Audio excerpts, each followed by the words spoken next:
Hey, come on in. This is 1210, and I am Mr. Worley. Hi, Mr. Worley. We're here to ask you some questions today. All right. Number one, what classes do you teach? I teach AP Lit for juniors and Sci-Fi and Fantasy Lit for seniors. What's your favorite book taught in Lit? Favorite book taught in Lit would be Hamlet, Why? because it gets at the existential dread of being a human being. What's your favorite book from Sci-Fi? Probably Watchmen, Why? because it also gets at the existential dread of being a human being. If you could add one book to the curriculum of either course, which book? I think for Lit, I'm working on diversifying the curriculum a little bit, and so adding a South or East Asian author, and so Haruki Murakami comes to mind, as well as Junpo Lahiri or Arundhati Roy, so we're considering that. How did you become a reader? I think I read just a lot as a kid. My parents had this thing. First, they took me to the library a lot when I was a kid, and I could grab anything as much as I could carry. And then they also had a rule that said they'd always buy books for me, and then they regretted that rule and took it away. What books would you say defined you or helped you grow as a person? Infinite Jest by David Foster Wallace I read a few years back, and it's really long and crazy, kind of postmodern maximalist kind of thing, but it helped me really understand, I think, addiction and depression more than I did. Do you have any kids? I do have kids. I have one daughter. Her name is Vivian. She's over here. So this is when we first brought her home. There's me and my wife and baby Viv. And here's another picture of us. So she is almost 2 years old now, and she's super duper cute and very smart. Do you read to her? I do. We read her 2 books every night, and she gets to pick them out of her bookshelf. And then sometimes we could read her a third. What books are you excited to show her? I'm really excited to read The Hobbit and Lord of the Rings and Narnia and stuff like that. Some of that stuff will be when she's older, but also just little fairy tales and stuff like that. I actually got her this book that is like poems and stories for extremely intelligent children, and we'll see how she does with that. I don't know. What have you learned from being a dad? I think the biggest thing I learned from being a dad, especially in relation to like teaching, is that being a parent has now made me more sympathetic to your parents, and that even though sometimes it doesn't feel like it, your parents love you and are doing what's best for you, and I think that helped me empathize with them more. Any fun dad stories?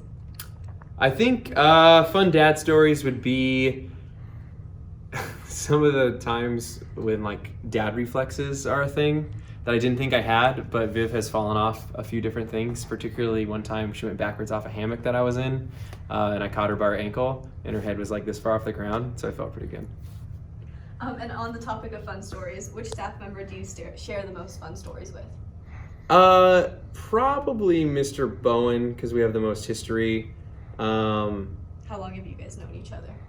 I think I've known Mr. Bowen for 12 years, I think. Do you have a story for us? Not one comes to mind, but I did have a really great time just earlier this week with Mr. Bowen and Mr. Parks watching Parasite for the first time and just discussing it and pausing it every 20 minutes to talk about it, and it was really fun. When you were younger, did you think you were going to become a teacher? When I was younger, no, but I think by the time I was in high school, I did know that that's what I wanted to do. What were you like in high school? Kind of boring. Maybe more like middle of the road kind of guy, not super duper popular, hopefully not like a total loser, just kind of middle of the road. What advice would you give your younger self? I think I would give my younger self the advice to be way more open-minded and to be just embrace the gray of living. I feel like when I was younger, I was very zealous and like, this is right, this is wrong, this is black, this is white. And I think I'm glad I grew out of that stage. What's a piece of advice you would give to all Doherty kids?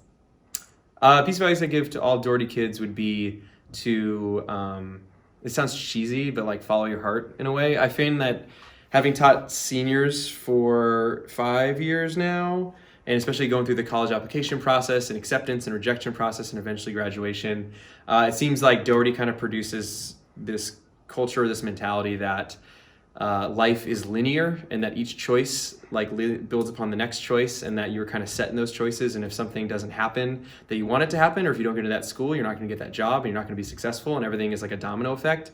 And I think that's like definitely not true, both in my own life and a lot of my friends' lives, and that you can always kind of make a new choice or new decision and different doors open for you as you grow up. What's one thing you hope every student who comes into your class takes away? I hope that they come to love learning and literature and books as much as I do. I legitimately love the stuff we talk about, and it's fun for me to discuss Heart of Darkness or The Great Gatsby or something like that, and I hope they can sense that I'm having as much fun as they are. Of all the things in the room, which is your favorite? Probably this wall.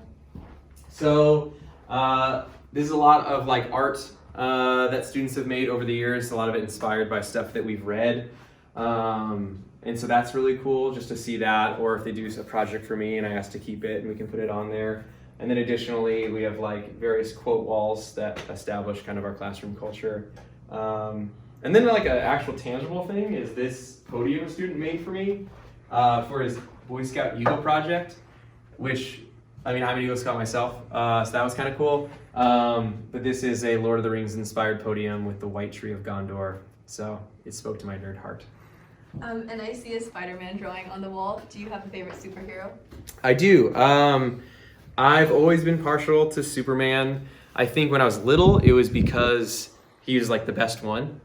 And I think as I got older and read like better and more complex Superman stories, that really gets at the idea of being, what it means to be an alien and what it means to be an immigrant. And also the fact that, yes, he is the most powerful superhero, but he can't be in more than one place at once. And so he can't save everyone, and you have to make choices. And I find that interesting. What do you think makes an interesting story?